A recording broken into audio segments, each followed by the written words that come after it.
దేవుని యొక్క అతి పరిశుద్ధ నామమునకు మహిమ ప్రభావములు కలుగునుగాక. గడిచిన దినములంతా ప్రభు తన కృపలో మనందరినీ కూడా క్షేమకరముగా కాపాడి మరి యొక్క పునరుద్ధారణముకు గాను ఆదివారంకు గాను మనం వాక్యమును ధ్యానం చేయటకు ప్రభు మనకు సహాయం చేస్తుంటున్నాడు. ఈ యొక్క నవంబర్ మాసం అంతా కూడా దేవుడు మనల్ని కాపాడి మంచి ఆరోగ్యమునిచ్చి ఒక డిసెంబర్ మాసంలో మనల్ని దేవుడు నడిపించుంటున్నాడు. 1వ తారీఖు గాను మనం ధ్యానం చేయనటువంటి అంశము శుభవార్తను ఉత్సాహముతో పంచుకొనిన మరియా ఎలిజబెత్ అనేటువంటి అంశం మనం చూస్తూ ఉన్నాం. Celebrating the good news meeting of Mary with Elizabeth అనేటువంటి అంశం మనం చూస్తున్నాము. ప్రార్థన పూర్వకముగా వాక్యంలో మనము ముందుకు కొనసాగదము. కృపగల తండ్రి, మహోన్నతుడా, మీ ఘనమైన నామమును బట్టి వందనాలు. ఈ సమయంలో మీ మాటలు మేము ధ్యానిస్తుండగా మీరే కృప చూపి అయా మహిమ ఘనత మీరు ఒకరే పొందమని యేసునామమున ప్రార్థిస్తున్నాం తండ్రి. మంచిది. ప్రియమైనటువంటి దేవుని సంగమా, దేవుని బిడ్డలారా, ఈ యొక్క ఆదివారము మనము చూస్తే శుభవార్తను ఉత్సాహముతో పంచుకున్న మరియా ఎలిజబెత్ అని చూస్తున్నాం. మరియా ఎలిజబెత్ అంటే మనము సువార్త పాఠంలో చూడవచ్చు. చదివినటువంటి కీర్తనలు 117, నిర్గమకాండము 2వ అధ్యాయము 1-10 వచనములు, అపోస్తల కార్యములు 9వ అధ్యాయము 10 నుంచి 18 వరకు చదువుకున్నాము. పరిశుద్ధ లూకా సువార్త 1వ అధ్యాయము 46 నుంచి 56 వరకు కూడా మనం ధ్యానం చేశాము. ఈ యొక్క మాటలు మనము ధ్యానం చేయటకు ప్రభు సహాయం చేస్తుంటున్నాడు. మనము చదివినటువంటి ఈ యొక్క కీర్తనలలో చూస్తే మనము 117వ కీర్తన 1వ వచనము, యెహోవా కృప మన ఎడల హెచ్చుగా ఉన్నది అని చెప్పి మనం చూస్తాం. దేవుని యొక్క కృప మన ఎడల ఎంతో హెచ్చుగా అధికముగా ఉన్నదని చెప్పి మనం చూస్తూ ఉన్నాము. దానిలో భాగముగా ఈరోజు మనం చదివిన మాటల్లో నుంచి ఆ హెచ్చుగా ఉన్న దాని గురించి మనం ధ్యానం చేస్తూ ఉంటున్నాము. ఒక ఆనందదాయకమైనటువంటి వార్తను, సంతోషం కలిగించేటువంటి వార్త ఏదైనా సరే మనము ఇతరులతో మనం పంచుకుంటాము కదా. ఇతరులతో ఉత్సాహముతో, సంతోషముతో, ఆనందంతో మనం వారికి తెలియపరుస్తూ మనము ఆనందపడేటువంటి వారముగా ఉంటాము. మనతో ఉండిన వారికి కూడా అటువంటి సంతోషము, ఆనందం ఉంటే వారు కూడా ఉత్సాహంతో, సంతోషంతో మనతో ప్రతి విషయం కూడా మనతో పంచుకొని షేర్ చేసేటువంటి వారుగా ఉన్నారని చెప్పి మనం చూస్తాము. ఇంకా మనము గమనించినట్లయితే చదివినటువంటి భాగము నిర్గమకాండం 2వ అధ్యాయంలో మనం చూస్తే ఈ యొక్క భాగము మనకందరికీ కూడా తెలిసినటువంటి విషయమే. మోషే జన్మించడము గురించి మనం ఇక్కడ చూడవచ్చు. ఇక్కడ 2వ వచనం చూస్తే, ఆ స్త్రీ గర్భవతి కుమారుణ్ణి కానీ వాడు సుందరుడై ఉండుట చూచి 3 నెలలు వానిని దాచెను.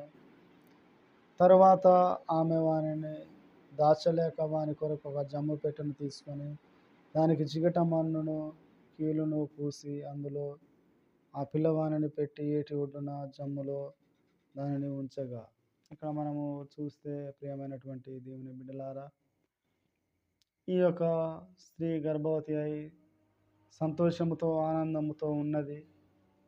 అయితే ఆ యొక్క దినములలో హెబ్రీ స్త్రీలకు కుమారులు కలిగితే వారిని కాన్పు పీటల మీదనే చంపివేయుడి, స్త్రీలు కలిగినట్లయితే వారిని బ్రతకనీయుడి అని చెప్పి అక్కడ మనము చూస్తూ ఉన్నాము.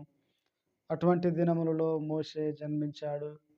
మోషే జన్మించి అక్కడ తాను బ్రతకాలంటే పెద్ద ఇష్టమైనటువంటి పరిస్థితి మనము చూస్తూ ఉంటున్నాము.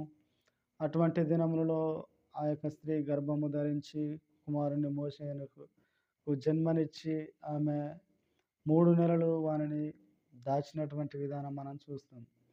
3 నెలలు దాచిన తర్వాత వానిని దాచలేకపోతాం. ఎందుకంటే పిల్లవాడు పెద్దవాడైతా ఉన్నాడు కనుక వానిని దాచలేకపోయి ఆమె ఏం చేస్తూ ఉందంటే ఒక జమ్ము పెట్టెను తీసుకొచ్చి దానికి జిగట మన్నును కీలును పూసి అందులో ఆ పిల్లవానిని పెట్టి ఏటి ఒడ్డున జమ్ములో దానిని ఉంచుతూ ఉన్నది. ఏటి ఒడ్డున అంటే ఒక సరస్సులో ఆ యొక్క జమ్ము పెట్టెను పెట్టి ఉంచుతూ ఉన్నది. ఎందుకు అని మనం ఆలోచిస్తే అక్కడ కుమారులు వీరికి కలిగిన యెడల వీరిని చంపివేయాలని ఒక ఆజ్ఞ అక్కడ జారీ చేయబడి ఉంటున్నది. ఈ యొక్క పిల్లవాడు మరలా వారి స్త్రీ వారి యొక్క కనులకు కనబడితే చంపివేస్తారు అని చెప్పి ఆమె ఎంతో వేదనతో, బాధతో ఉండి ఆ యొక్క జమ్ము పెట్టెలో పెట్టి ఆ యొక్క సరస్సు ఒడ్డున పెట్టినటువంటి విధానం మనం చూస్తాము.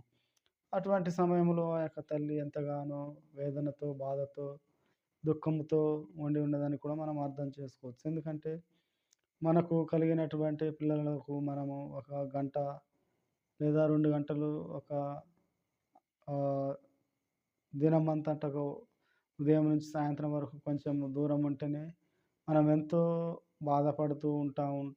చిన్న పిల్లల విషయంలో. అక్కడ ఆమె చూస్తే ఇంకా ఆ యొక్క పిల్లవాడు బ్రతుకుతాడా? చనిపోతాడా?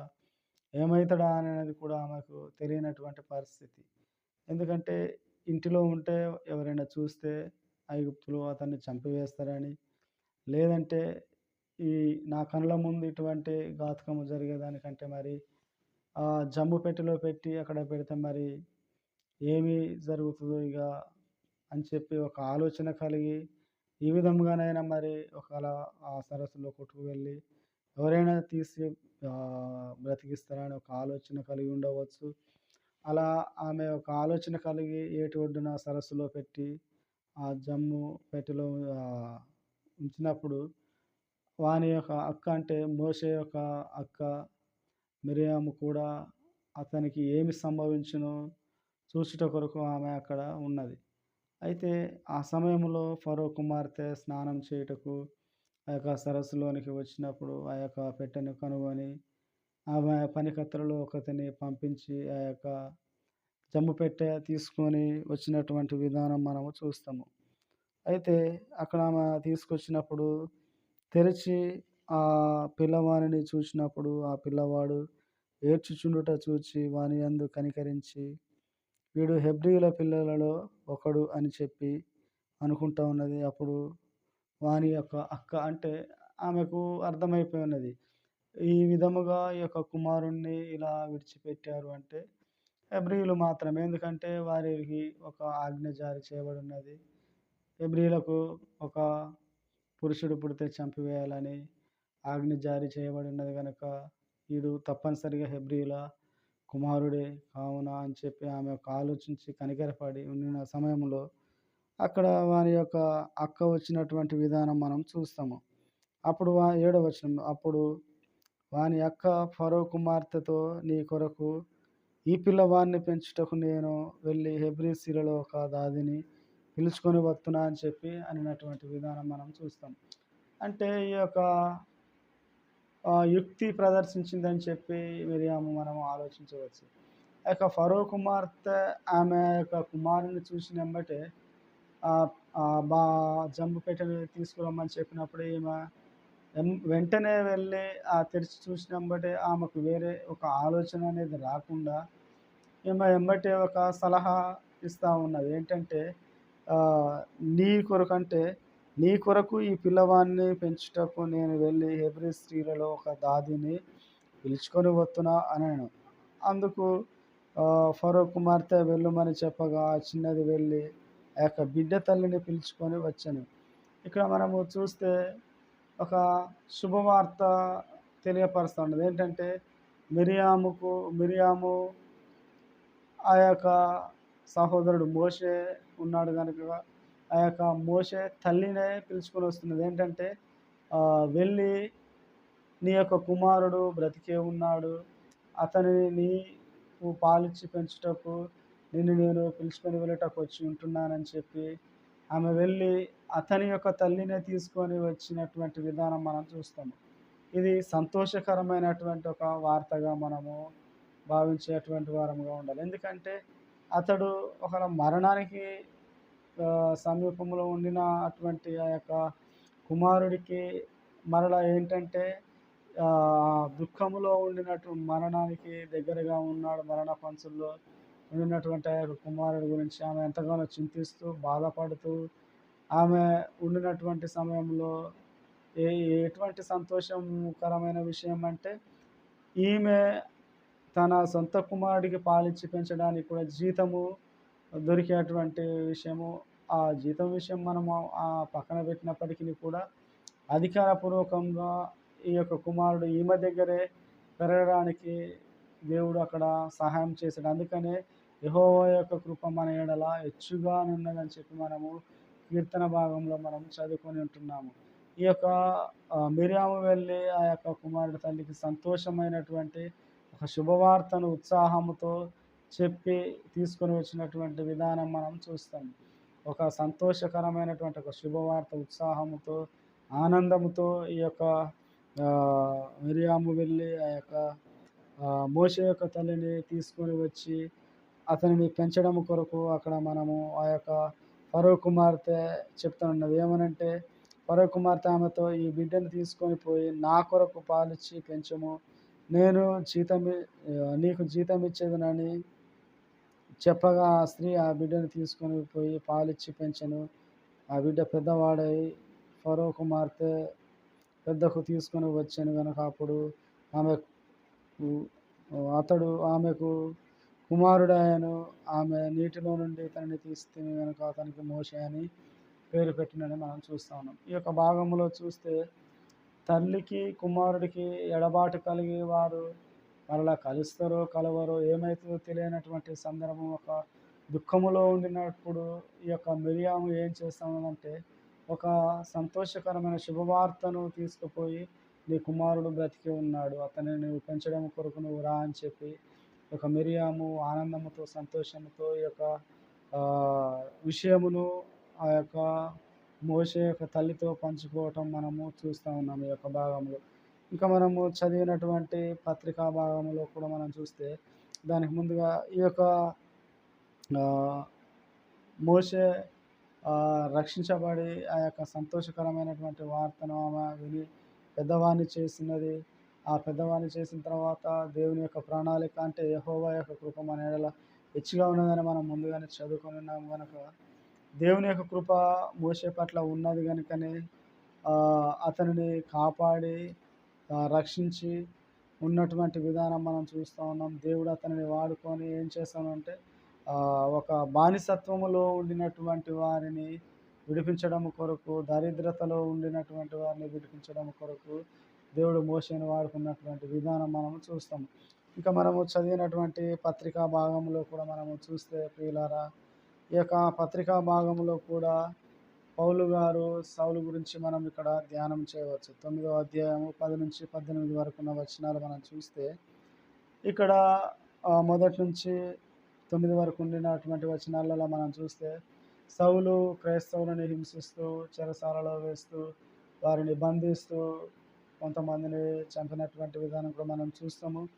అయితే ఇక్కడ ఈ యొక్క సౌలు ఒక ప్రధాన యాజకుని యొద్దకు వెళ్ళి ఏం చేస్తామంటే, ఒక ఆజ్ఞ తీసుకొని, ఒక పర్మిషన్ లెటర్ తీసుకొని క్రైస్తవులుగా ఉండినటువంటి వారిని హింసించుట కొరకు, బంధించి వారిని చెరసాలలో వేయుట కొరకు ఒక ఉత్తరము తీసుకొని, ఒక ఆర్డర్స్ పాస్ చేసుకొని అతను వెళ్ళేటువంటి సమయంలో అక్కడ మనం చూస్తే దమస్కు దగ్గర ప్రభువారు అతనిని దర్శించి అతనికి అంధత్వము కలగజేసి, నీవు నన్ను హింసిస్తూ ఉన్నావు అని చెప్పినప్పుడు, ప్రభు అని ఎవరంటే నీవు హింసించున్నటువంటి యేసునని ప్రభువారు అక్కడ మాట్లాడినటువంటి విధానం మనం చూస్తాం.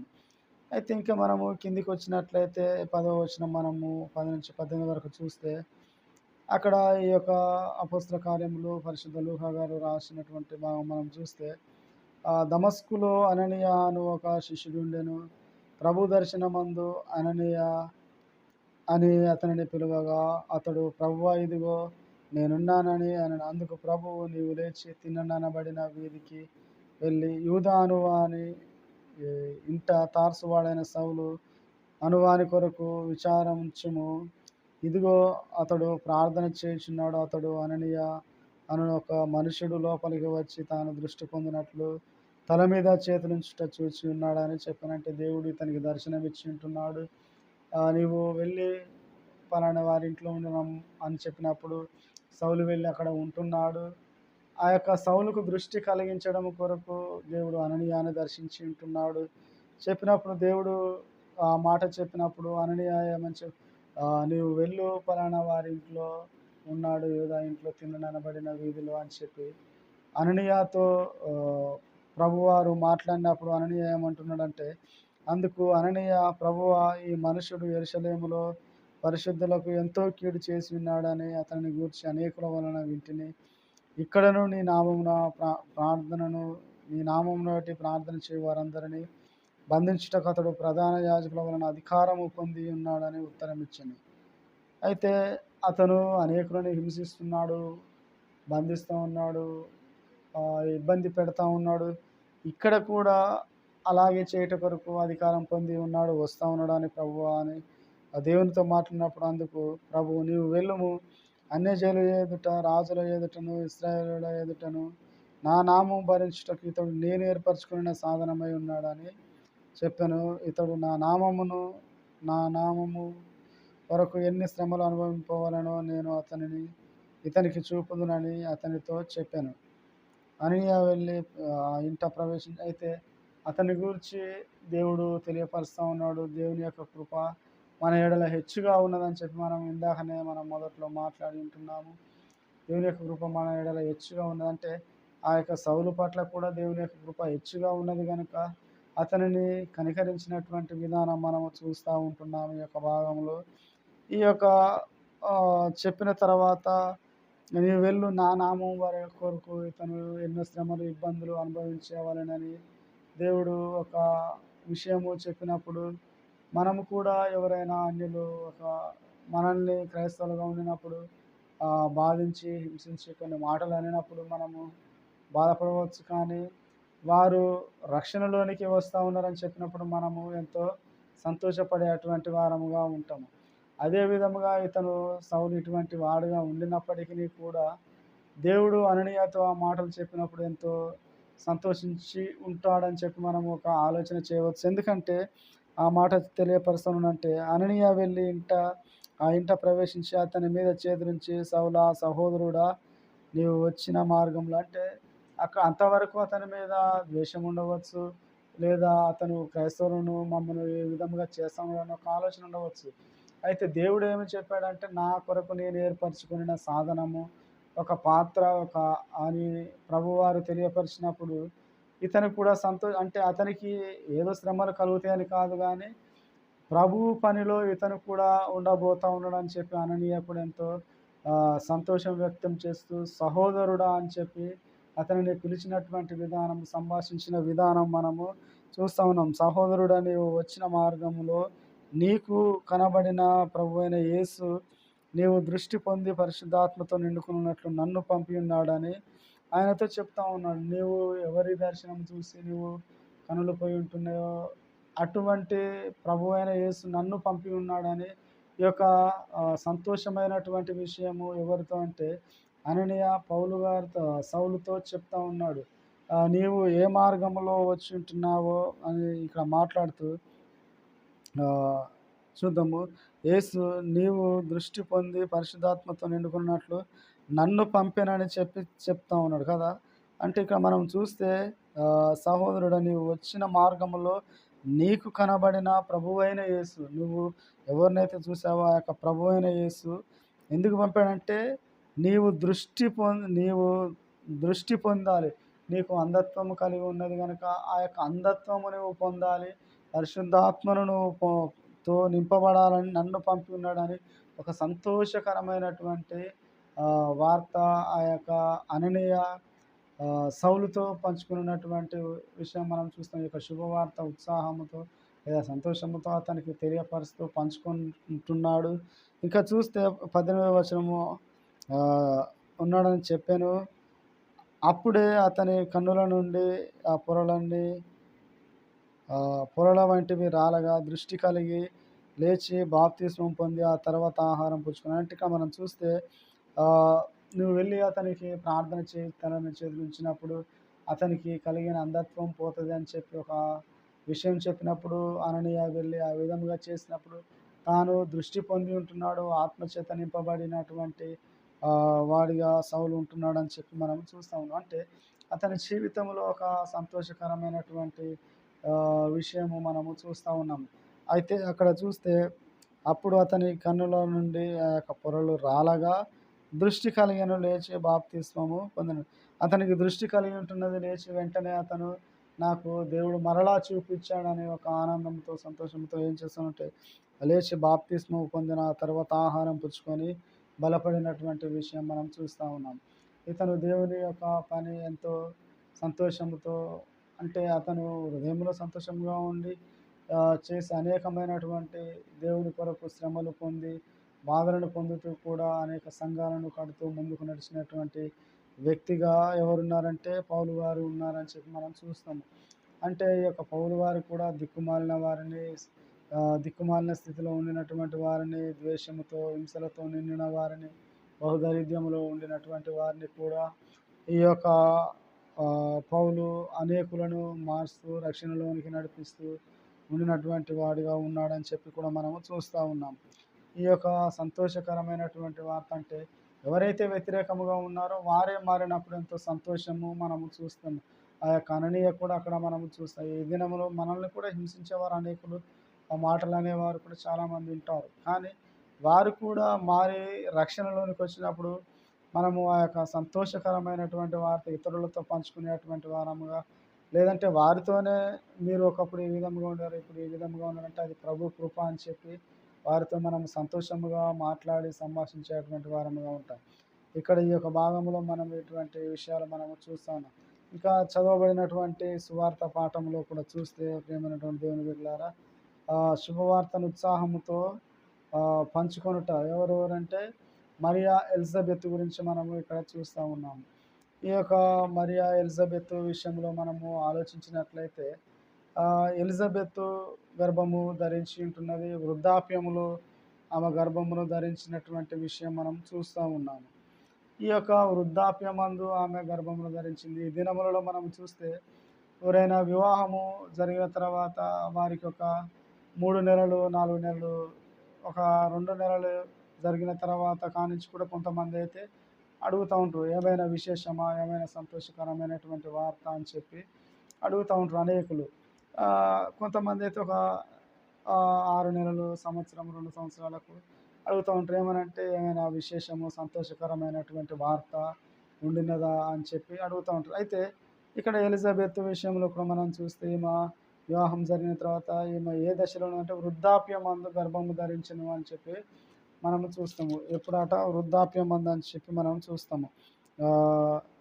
36వ వచనంలో, మరియు నీ బంధువురాలు ఎలిజబెత్ తన వృద్ధాప్యమందు ఒక కుమారుని గర్భము ధరించి ఉన్నదని గుడ్రాలనబడిన ఆమెకు ఇది 6వ మాసం అని కూడా మనం అక్కడ చూస్తూ ఉన్నాం. అంటే ఈ మాట దూత ఎవరితో అంటే మరియమ్మతో తెలియపరుస్తూ ఉన్నదని చెప్పి మనం చూస్తాము. అంటే ఈమెకు వివాహము జరిగిన తర్వాత అనేకులు ఆమెను అడగవచ్చు, ఎన్నో బాధలకు, ఇబ్బందులకు గురి కూడా చేయవచ్చు అని చెప్పి మనము అక్కడ ఆలోచన చేయవచ్చు, మనం ఈ లోకపరంగా కొన్ని విషయాలు ఆలోచిస్తే. అయితే ఈమె వృద్ధాప్యమందు గర్భము ధరించి ఉన్నది.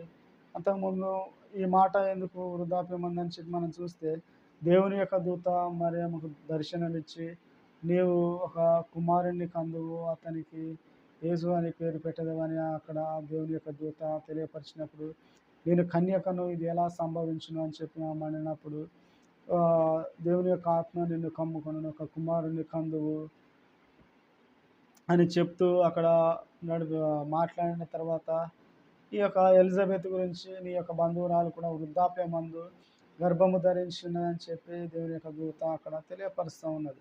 అంటే ఇక్కడ మనము చూస్తే నీవు వెళ్ళి ఆమె కలవమని చెప్పినప్పుడు దేవుడు చెప్పిన మాట ఆమె విని, దేవుని యొక్క దూత చెప్పిన మాట విని తర్వాత ఆ దినమున లేచి 39వ వచనం చూస్తే ఆ దినమున లేచి ఆమె వెళ్ళినప్పుడు అక్కడ ఆ యొక్క ఎలిజబెత్ను కలుసుకొని ఎలిజబెత్కు వందనములు చెప్పాను.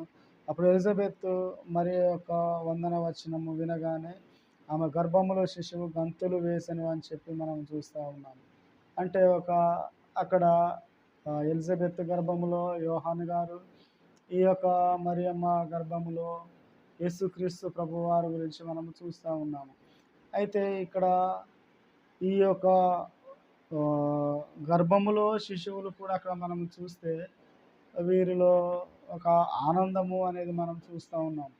ఏ విధముగా అంటే రక్షకుడు నా యొక్క దగ్గరికి వచ్చి ఉన్నాడని చెప్పి యోహాను గారు అక్కడ ఆ యొక్క గర్భములో గంతులు వేసినటువంటి విధానం మనం అక్కడ చూస్తూ ఉన్నాం. అప్పుడు పరిశుద్ధాత్మతో నిండుకొని ఎలిజబెత్ అక్కడ ఏం చెప్పిన, స్త్రీలో నీవు ఆశీర్వదింపబడిన దానవు, నీ గర్భఫలము ఆశీర్వదింపబడును, నా ప్రభువు తల్లి నా యొద్దకు వచ్చుట నాకేలాగూ ప్రాప్తించను, నా యొక్క ప్రభువు తల్లి, నా యొక్క దేవుని యొక్క తల్లి నా యొద్దకు వచ్చుట ఎలాగో ప్రాప్తించను. ఇదిగో ఈ శుభవచనము నా చెవిన పడగానే నా గర్భములో శిశువు ఆనందముతో గంతులు వేసెను అని చెప్పి ఆమె అక్కడ చెప్తా ఉన్నది.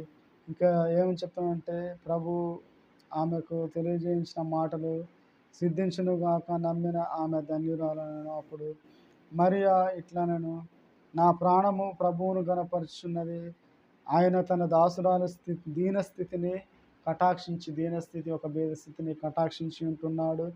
నా ఆత్మ నా రక్షకుడైన దేవుని యందు ఆనందించున్నది, సర్వశక్తిమంతుడును నాకు గొప్ప కార్యము చేసను అని చెప్పి అక్కడ చెప్తా ఉన్నది. వీరి యొక్క మీటింగ్, వీరి యొక్క కలయిక, వీరి యొక్క మాటలు ఇక్కడ మనము చూస్తూ ఉన్నాము. ఏంటంటే ఒక శుభవార్తను ఉత్సాహముతో సంతోషముతో మరియా ఎలిజబెత్ పంచుకున్నటువంటి సందర్భం మనము చూస్తూ ఉన్నాము. వీరి యొక్క గర్భములో శిశువులు ఇద్దరు కూడా భూలోకమును తలక్రిందులు చేసేటువంటి వారుగా ఉండినటువంటి వారని కూడా మనం చూడవచ్చు. యోహాను గారు మన ప్రభు అయిన యేసుక్రీస్తు వారు అని చెప్పి కూడా మనం ఇక్కడ చూసినటువంటి వారముగా మనం ఉంటున్నాం. అయితే ఏమనంటే నా ఆత్మ నా రక్షకుని యందు, నా రక్షకుడైన దేవుని యందు ఆనందిస్తున్నది, సర్వశక్తిమంతుడు నాకు గొప్ప కార్యము చేసను గనుక ఇది మొదలుకొని అన్ని తరముల వారు నన్ను ధన్యురాలందరూ అని చెప్పి ఆమె ఎంతో ఆనందంతో సంతోషంతో ఈ యొక్క శుభవార్తను ఎవరితో అంటే ఎలిజబెత్తో పంచుకొనుచున్నారు. ఎలిజబెత్తో ఈ యొక్క మాటలు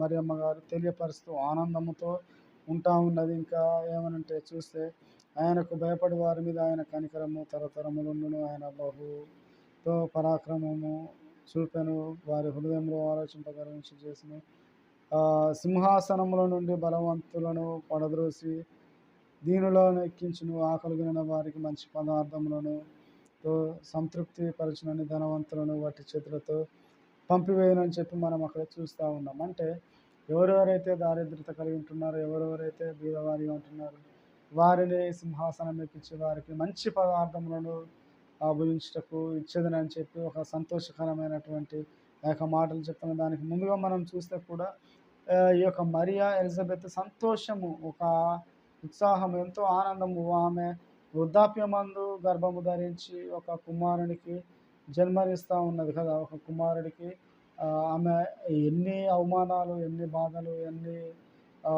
మాటలు ఆమె పడి ఉంటుందో మనము అర్థం చేసుకోవచ్చు శ్రీలోకపరంగా ఇప్పుడు మాటలను బట్టి. అదేవిధంగా ఈమె కూడా ఎవరు మరియమ్మ గారు కూడా ఒక కుమారునికి జన్మనిస్తూ ఉన్నది. అక్కడ పరిశుద్ధాత్మతో నిండుకున్నటువంటి ఎలిజబెత్ ప్రవచించినప్పుడు అక్కడ చెప్తా ఉన్నది ఏంటంటే, అప్పుడు ఆమె ఇట్లా, నా ప్రాణము ప్రభువును గణపరచుచున్నది, ఏ విధంగా ఆయన దీనురాలి స్థితిని కటాక్షించి ఉన్నాడు. ఇక మీదట ఎవరెవరైతే ఉన్నారో అక్కడ చెప్తుంది ఏంటంటే, ఇది మొదలుకొని అన్ని తరముల వారు నన్ను ధన్యురాలందునని చెప్పి ఒక సంతోషముతో, ఒక ఆనందంతో ఎలిజబెత్తో పంచుకుంటున్నది. కనుక వీరు ఇంకా దేని కొరకు అని చెప్పి మనం కూడా చూస్తే, ఒక దరిద్రతలో ఉండినటువంటి వారికి, దిక్కుమాలిన స్థితిలో ఉండినటువంటి వారికి, ద్వేషము హింసలతో నిండిన ఈ లోకంలోనికి దేవుడు తన కుమారుణ్ణి పంపించి వారందరికీ కూడా రక్షణ కలగజేయడం కొరకు ప్రభు వచ్చి ఉంటున్నాడని చెప్పి కూడా మనం చూస్తాం. యోహాను గారు కూడా అనేకులను ప్రభు వైపు తిప్పడం కొరకు వచ్చి ఉంటున్నారని చెప్తారు. వీరు ఒక సంతోషంతో ఈ యొక్క సంభాషణ జరిగినటువంటి మాటలు మనము చూసేటువంటి వారముగా ఉంటున్నాం. కనుక ఈ యొక్క క్రిస్మస్ సీజన్లో మనము కూడా ఈ యొక్క సంతోషకరమైనటువంటి వార్త ఇతరులతో మనము పంచుకునేటువంటి వారముగా ఉంటున్నాము కదా. ఏంటంటే ప్రభు రక్షకుడు లోకానికి వచ్చి ఉంటున్నాడు. మనము చూస్తే లూకా సువార్త 4వ అధ్యాయంలోనే ప్రభువారు ఉపవాసము తర్వాత అక్కడ మందిరంలో చెప్తూ ఉంటాడు ఏంటంటే, బీదలకు, దిక్కుమాలిన వారికి ప్రభు ఆత్మ నా మీద ఉన్నది, బీదలకు సువార్త ప్రకటించుటకు ఆయన నన్ను అభిషేకించెను. చెరసాలలో ఉండిన వారికి విడుదలను, గుడ్డి వారికి చూపును కలుగును ప్రకటించుటకు, నలిగిన వారిని విడిపించుటకు, ప్రభు ఈ సంవత్సరం ప్రకటించుటకు ఆయన నన్ను పంపి ఉన్నాడని చెప్పి ప్రభు తెలియపరుస్తున్నాడు. అంటే అనేకులని, ఎటువంటి వారిని, బీదలకు కానీ, దిక్కులేని వారికి, చెరసాలలో ఉండిన వారికి, గుడ్డి వారికి, అనేకులకు గొప్ప కార్యములు చేయుటకు నన్ను పంపి ఉన్నాడని చెప్పి ప్రభు ఈ యొక్క మాటలు చెప్తున్నాడు. మనం కూడా ఈ యొక్క క్రిస్మస్ సీజన్లో అనేకులతో దేవుడు మన కొరకు వచ్చి ఉన్నాడు, ఆయన ద్వారా మనకు రక్షణ కలుగుతుందని చెప్పి, ఆయన కృప మన ఎడల హెచ్చుగా ఉన్నదని చెప్పి అనేకులతో మనము ఇటువంటి వార్త, శుభవార్తను ఉత్సాహముతో అనేకులతో ఆ దినమున ఆ, మిరియాము ఆ యొక్క మోసే తల్లితో ఏ విధంగా చెప్పినదో ఆ యొక్క దినములలో దేవుడు ఆ యొక్క అననీయతో సౌలును గురించి చెప్పి ఉన్నాడు. సౌలు కూడా అదే ఆనందంతో రక్షణలోనికి వచ్చి ఉంటున్నాడు. ఇంకా మనం ఇక్కడ చూస్తే కూడా మరియా ఎలిజబెత్ కూడా ఎంతో ఆనందంతో, ఉత్సాహంతో శుభవార్తను పంచుకున్నటువంటి వారుగా ఉంటున్నారు. మనం కూడా నేడు క్రీస్తు యొక్క జన్మను గురించి ఇతరులతో ప్రకటిస్తూ ఆయన ద్వారా రక్షణ కలుగుతుంది అని మనం కూడా ఉత్సాహంతో అనేకులతో ఈ యొక్క సంతోషకరమైనటువంటి వార్తను పంచుకునేటువంటి వారముగా ఉండును గాక. అటువంటి కృప పరిశుద్ధాత్మ దేవుడు మనందరికీ దయచేయను గాక. ఆమేన్. పరిశుద్ధుడా, కృపగల తండ్రి, నీకు వందనాలు. ఈ యొక్క పాపపు లోకంలోనికి మీరు వచ్చారు. ఆ యొక్క శుభవార్తను తండ్రి ఇతరులతో మేమందరం పంచుకున్నట్టు మీరు సహాయం దయచేయండి. దిక్కుమాలిన వారిని, ఆయా గర్విష్ఠులను, ఆయా బుద్ధిహీనులను ప్రతి ఒక్కరిని కటాక్షించి రక్షణలోనికి నడిపించుటకు, ఆయా మా నిమిత్తం మీరు వారి ఒకటి కొరకు మీరు వచ్చి ఉంటున్నారు. ప్రతి ఒక్కరికి కూడా మీ మాటలు తెలియపరుస్తుంది గణపరిచేటువంటి వారముగా, నీ యొక్క శుభవార్తను ఇతరులకు మేము చాటించే వారముగా ఉండటం కృప చూపండి. యేసు నామమున ప్రార్థిస్తున్నాను తండ్రి. ఆమేన్.